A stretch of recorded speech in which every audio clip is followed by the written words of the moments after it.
Hello everyone, good morning. আজ হলো 15 তারিখ, 15ই মে, আর বাজে হচ্ছে এখন 8:40। আর আজকে আমরা শিলং থেকে চেক আউট করে যাব। আর আজ রাত্রেই আমাদের ট্রেন আছে, রাত 9টায় গুয়াহাটি থেকে। শিলং থেকে আমরা গুয়াহাটি যাব, তারপরে আমরা ট্রেন ধরবো। আর আমরা সকালবেলা উঠে দেখো স্নান টান করে রেডি হয়ে গেছি। গতকাল বেশ ভালোই কাটলো, মিষ্টুর জন্মদিনটা সেলিব্রেট হলো বেশ ভালোভাবে।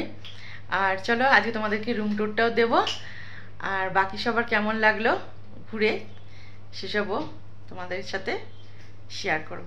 এইটা হলো আমাদের রুম 204, এইটা হলো মাদের রুম 203। চলো। হাই। এখনো গোছগাছ চলছে, কারণ 12টায় আমরা চেক আউট করে যাব রুম থেকে, তাই একটু অগোছালো হয়ে আছে, কিছু মনে করো না। চারপাশটা এখানে একটা টেবিল চেয়ার আছে, একটা টিভি আছে, একটা এখানে একটা বসার একটা মোড়া মতো আছে, এটা একটা বেড, তার পাশে টুকটাক রাখার জিনিস, এটা একটা সেন্টার টেবিল। আর এখানে এসি নেই, ফ্যান শুধু, কারণ ঠান্ডার জায়গা তো ফ্যানই চালানো যায় না, এসি তো দূরের কথা। এখানে একটা এই যে একটা ওয়ার্ড্রব মতো আছে,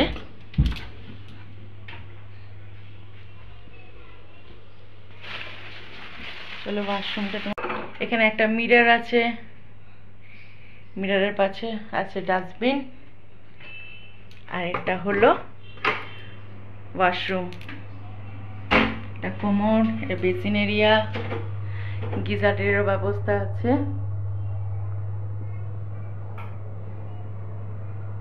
শাওয়ার, বালতি মগ সবই আছে, ইলেকট্রিক কেটল আছে,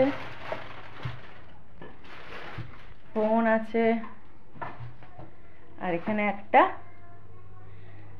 জলের জগ আছে, দুটো গ্লাস আছে।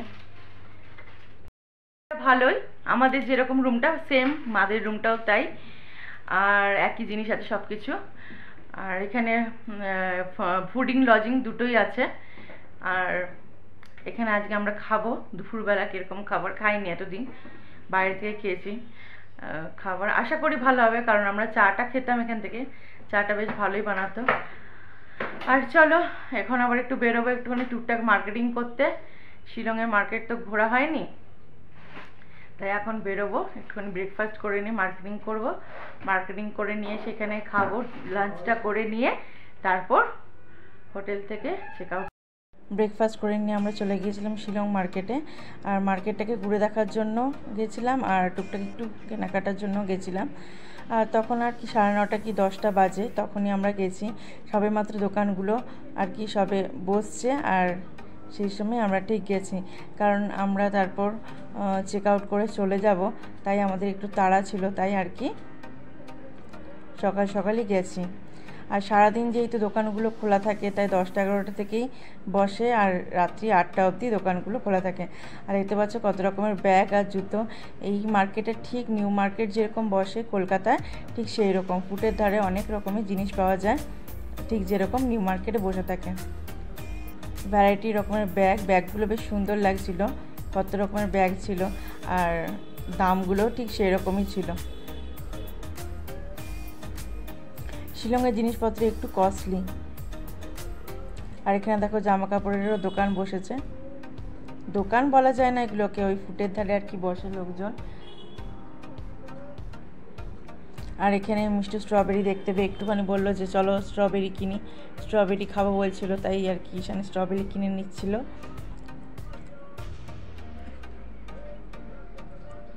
গরমের সব ফলই পাওয়া যাচ্ছিল, আমও উঠে গেছিলো, এমনকি লিচুও। এখনও অনেক দোকান দেখো খোলেনি, ধীরে ধীরে আর কি খুলছে, যেহেতু সারাদিন বসে দোকানগুলো, তাই আর কি একটু লেট করে খোলে, ঠিক যেরকম নিউ মার্কেটের দোকানগুলো খুলে থাকে। আর এখান থেকে একটু চাবি রিং কিনে নিচ্ছিলাম গিফটের জন্য, খুব সুন্দর সুন্দর চাবি রিংগুলো ছিল। আর ওই পরীর মতো যেই চাবি রিংটা ছিল, ওটা মিষ্টি পছন্দ করে নিয়েছে ওর জন্য।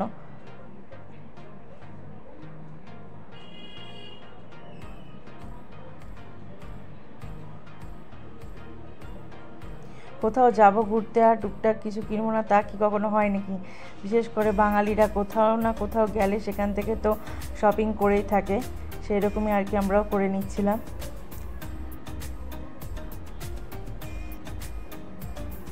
এই তো দেখতেই পাচ্ছি সবে মাত্র দোকানটা আর কি খুলেছে, আর আমরাই ফার্স্ট আর কি দোকানে গিয়ে হামলে পড়েছি কেনার জন্য।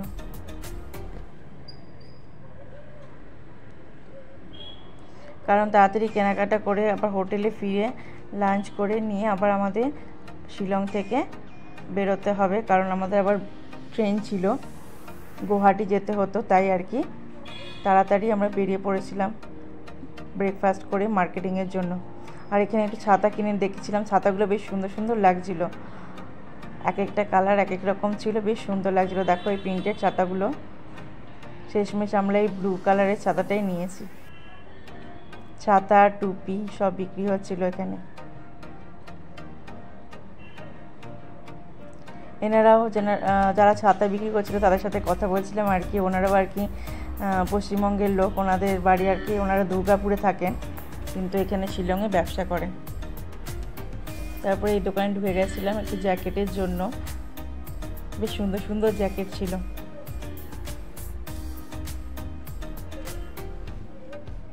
ছেলেদের জ্যাকেটগুলো খুব সুন্দর ছিল, এমনকি মেয়েদের সোয়েটারও খুব সুন্দর সুন্দর ছিল। দেখতে পাচ্ছ সবেমাত্র দোকান খুলে আর কি সোয়েটারগুলো বাইরে আর কি টাঙাচ্ছিল, তারই মাঝে আর কি আমরা ঢুকে গেছি কিনতে।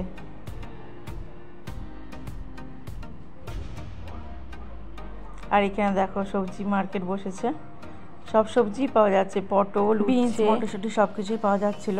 তারপর এই দোকানটা থেকে আমরা একটা জ্যাকেট নিয়ে নিয়েছিলাম নেভি ব্লু কালারে, সেটা খুবই পছন্দ হয়েছিল আর কি জ্যাকেটটা, তাই নিয়েই নিলাম।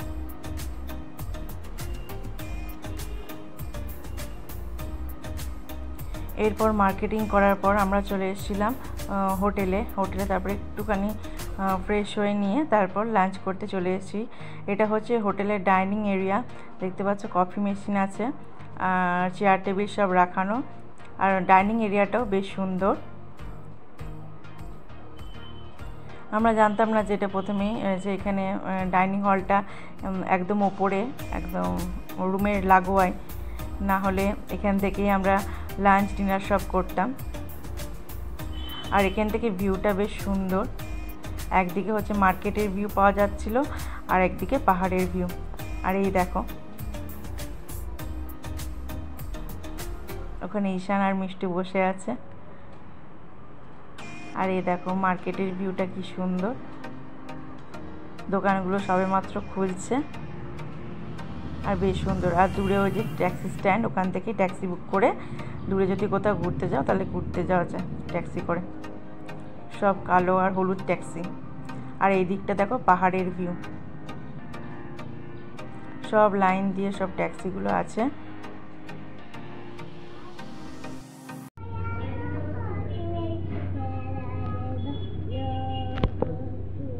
ভালো হয়েছে।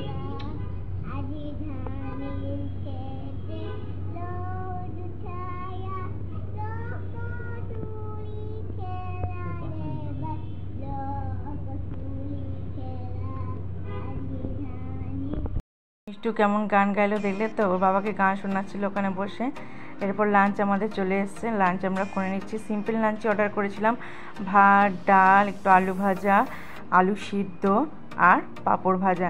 যেহেতু ট্রেন জার্নি করব অনেকটাই, তাই আর কি হালকা আর সিম্পল লাঞ্চই আমরা অর্ডার করেছিলাম।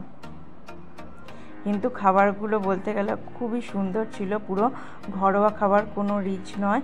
ডালটা যে একদম টেলটেলে যেরকম হয় সেরকম না, একদম পুরো বাড়ির মতো থকথকে মুসুর ডাল দিয়েছিল আর খুবই টেস্টি ছিল। আলু সিদ্ধ মাখাটাও বেশ সুন্দর, শুকনো লঙ্কা কাঁচা পেঁয়াজ দিয়ে মাখা ছিল। আর এই যে সবজি মার্কেট বসেছে আর খেতে, সেটাই আর কি দেখাচ্ছিলাম, ওপর থেকে দেখা যাচ্ছিলাম। তারপর লাঞ্চ করে নিয়ে আমরা গাড়িতে উঠেও পড়েছি, রওনা দিয়ে দিয়েছি গুয়াহাটির জন্য। কারণ শিলং থেকে গুয়াহাটি যেতে 3 ঘন্টা আমাদের প্রায় লেগেছিল, 3 থেকে 3.5 ঘন্টা। আর যাওয়ার পথে হচ্ছে মাঝে বৃষ্টি হয়েছিল বলে জ্যাম ছিল রাস্তায় প্রচুর। যতদিন আমরা ঘুরেছি ততদিনে একদিনও বৃষ্টি পাইনি, কিন্তু ফেরার সময় আমরা শিলংয়ের মাঝ রাস্তা যখন চলে এসেছি তখন বৃষ্টি পেয়েছিলাম। আর বৃষ্টি পড়ছিল, বেশ ভালোও লাগছিল, ঠান্ডা ঠান্ডা ওয়েদার হয়ে গিয়েছিল।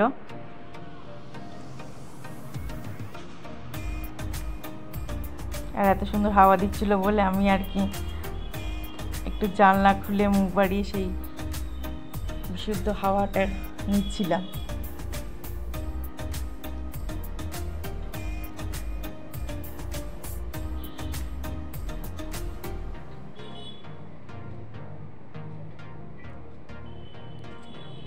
আমরা অনেক আগে গুয়াহাটি স্টেশনে পৌঁছে গেছি। ট্রেন আমাদের ছিল রাত 9টায়। আমরা যখন পৌঁছে তখন হচ্ছে 5:30 মতো আর কি বাজছিল। আর এটা দেখো গুয়াহাটি স্টেশন। গুয়াহাটি স্টেশনটাও বেশ সুন্দর, পুরো নিট অ্যান্ড ক্লিন। আর পাখাগুলো দেখো কত বড় বড় পাখা, দেখেছো? আর এটা হচ্ছে গুয়াহাটি রেলওয়ে স্টেশন। ভেতরটা বেশ সুন্দর।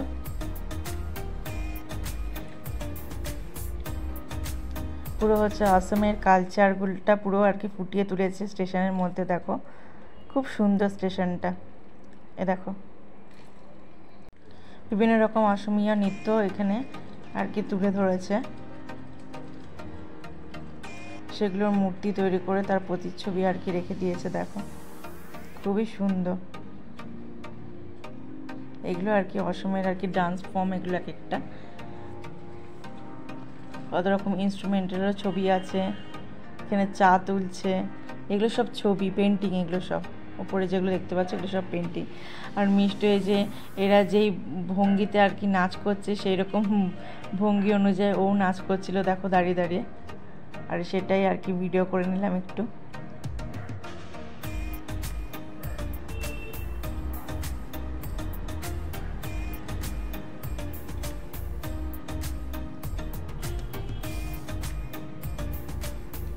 আর এরপর দেখো ট্রেন ঢুকছে স্টেশনে।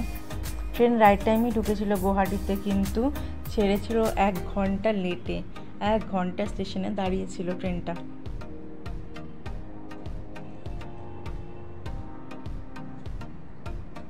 কারণ এটা আগরতলা কলকাতা স্পেশাল ট্রেন ছিল তো, তাই আর কি এটাই হচ্ছে ফার্স্ট স্টপেজ। আর সেই যে সকালবেলা যখন ছেড়েছিল তারপরে এই হচ্ছে বড় স্টেশন পেয়েছিল ট্রেন, তাই আর কি একটু ট্রেনটা পরিষ্কার হয়ে নিল। ট্রেনের বাথরুমগুলো সব আর কি ক্লিনিং করে নিয়েছিল, তাই আর কি লেটে ছেড়েছে।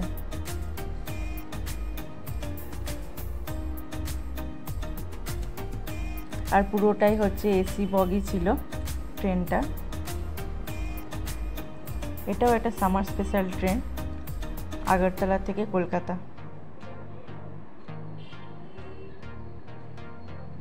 এরপর আমরা সবাই ট্রেনে উঠে গেছি।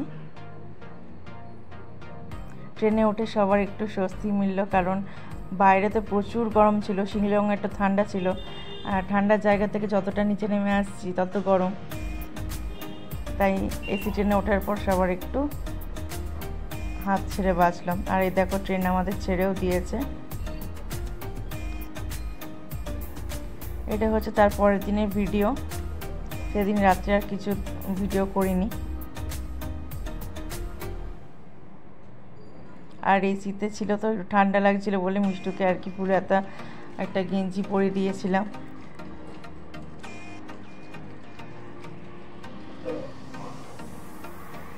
ট্রেনটা অনেকগুলো কোচই বেশ ফাঁকা ছিল, আর প্রচুর লেট করেছিল। ব্যান্ডেলেই ঢুকিয়েছিল 2 ঘন্টা লেটে, আর কলকাতায় ঢুকিয়েছিল ট্রেনটা 3 ঘন্টা লেটে। এই দেখো শামসি স্টেশনে এসেও প্রত্যেকটা স্টেশনে আসছে, আর সঙ্গে সঙ্গে ছাড়ার বদলে বেশ কিছুক্ষণ দাঁড়িয়ে তারপর ছেড়েছে। এই করতে করতে ট্রেনটা একদম পুরো 2 ঘন্টা লেটে ব্যান্ডেলে ঢুকিয়েছে। মালদা টাউনে যখন এসেছিল তখন হচ্ছে দুপুর হয়ে গিয়েছিল, যেখানে মালদা টাউনে ঢোকানোর কথা ছিল সকাল 10টায়। কিন্তু খুব সুন্দর আমরা ঘুরেছি শিলং আর গুয়াহাটি, আর ভালো করে পুজোটাও আর কি দিয়েছি, যেটা আর কি মূল উদ্দেশ্য ছিল আমাদের। আর ফ্যামিলির সাথে ঘোরার একটা আলাদাই মজা থাকে, একা একা ঘোরাচ্ছে। আর চলো এখন ট্রেন চলে এসেছি নবদ্বীপ ধামে। ট্রেন আর কি প্রচুর লেট ছিল, আর বাইরে যা রোদ ছিল আর যা গরম ছিল, একটুখানি দরজা খুলে দাঁড়িয়েছিলাম, তাতে মনে হচ্ছে যেন পুরো একদম ঝলসে যাচ্ছে। সবে মাত্র কাটোয়া জংশনে এসছে ট্রেন, এখনও অনেকটাই দেরি ব্যান্ডেল আসতে। ভিডিওটাকে এখানেই রাখছি, দেখা হচ্ছে অন্য একটা ভিডিও। ততক্ষণ তোমরা ভালো থেকো, সুস্থ থেকো, সাবধানে থেকো, বাই। আর ভিডিওগুলো কেমন লাগলো অবশ্যই কমেন্ট